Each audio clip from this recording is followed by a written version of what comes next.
The national staffing shortage, also known as the Great Resignation, is raging throughout the country right now. Since the pandemic, 47 million workers have quit their jobs. The problem is that these people are being rehired somewhere else, and those empty positions they left are now staying unfilled. Businesses and schools around the country are struggling and having to cut back and get creative to make it work. Since the beginning of the COVID-19 pandemic, schools were one of the most impacted workplaces with some of the highest numbers of people quitting. As a result, schools had to create new ways to keep staff. So what we had to do is increase the pay scale. We have 38 to 40 instructional aides in Armada, and we were able to work with them and increase their pay scale and retain a lot of employees that way. Leisure and hospitality businesses were the most impacted. Nearly 5.5% of the workers left the industry completely. That's 83,000 employees as of this past July.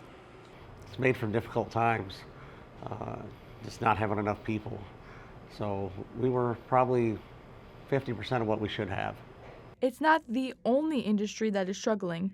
In hospitals, it's not an option to close down, so nurses and doctors are being asked to do more. So as an employee, we're affected by the shortage in multiple ways.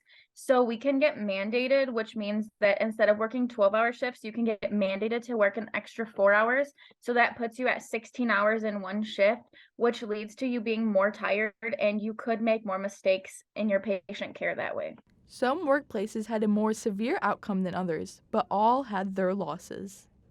At the elementary school, we were averaging 25 to 30 students per class. During the pandemic, we reduced that significantly. Currently, the average class size in Armada at the elementary school is 22, so we had to hire additional staff for that.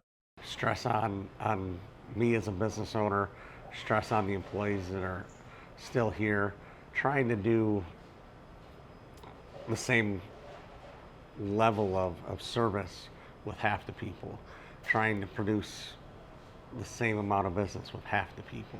With the increased number of vaccinations and medications available to treat COVID-19, many places have reopened their doors and have been able to hire more workers. I feel like a lot of people are headed back into the workforce at this point. Others haven't been as lucky. So on my unit, since I have been there in the last 3 years, over the last year specifically, we have lost over 10 staff members to go elsewhere just because of the lack of incentives.